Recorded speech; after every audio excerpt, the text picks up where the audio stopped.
So those are the two emails. One was a Lebanese billionaire who wanted to impart information about a Lebanese election. And the other one was a kid who was working in Haiti who wanted a job for the state at the State Department so he could remain in Haiti and continue his work. Oh, that's horrible. Oh, it's a nightmare. What will America do if we get a leader like that? Listen, the lack of a college diploma binds most Trump supporters together. That seems to be the swath of white Americans who will turn out for Donald Trump. However, in this article, they talk about other things that bind them together, more obvious tells, things that you can plainly see but can't be fully measured by pollsters. Specifically, they say, it's not easy to quantify the growing resentment of white males who believe they're slowly losing their millennia-long grip on societal power. Now, don't I keep telling you this? As a white person, I can honestly tell you this, because it's my experience as a white person. No matter how crappy things ever were, no matter how bad things ever get, no matter what part of Appalachia I ever lived in, no matter what part of rural America I ever toiled in, I came across people who thought that because I was white, blonde, and blue-eyed, I would be sympathetic to this swill that they would say. And it's just bizarre because I don't subscribe to it. But they would tell me, well, you know, things ain't good. And, you know, my mama and my daddy, they beat the crap out of each other. And I was raised in 12 different foster homes. And, you know, my grandma raised me actually in the end. She came and got me. And then one day, Mama and Papa, they were fighting. And Mama said to Papa, you know, you drink one more drop of liquor and I swear to God, I'm going to kill you. And Papa came home and he was loaded again.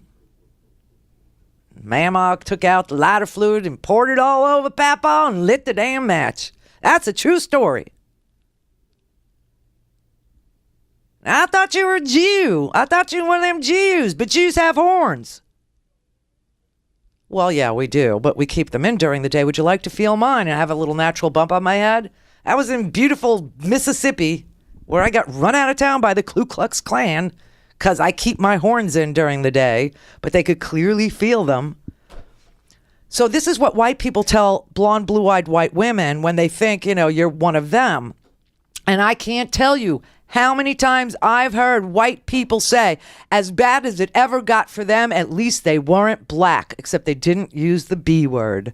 They used a different word.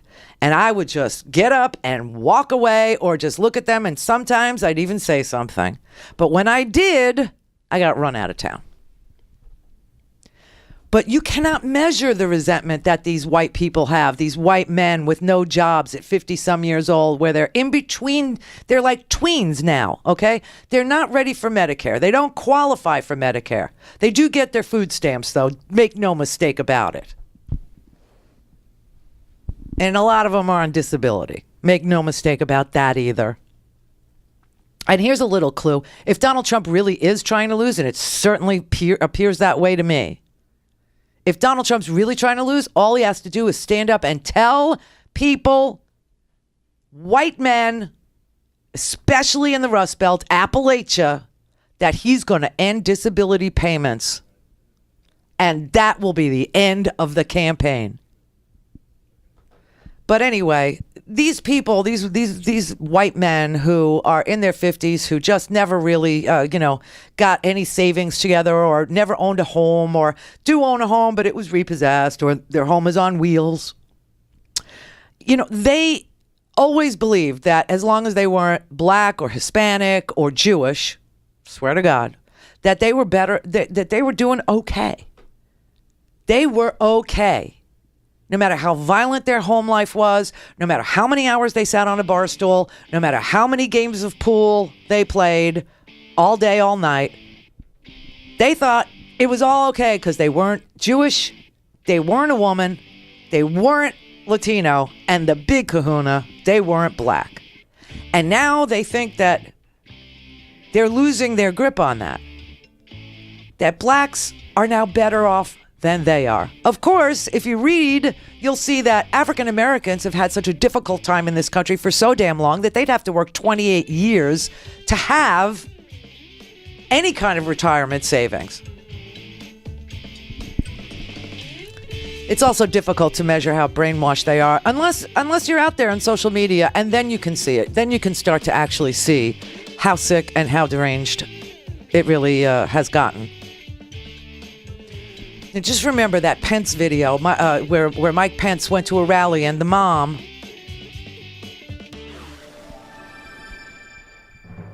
I was going to say the mom said, how long are you going to disrespect this Gold Star family? And the crowd booed her. Okay, just remember that. That's how brainwashed they are.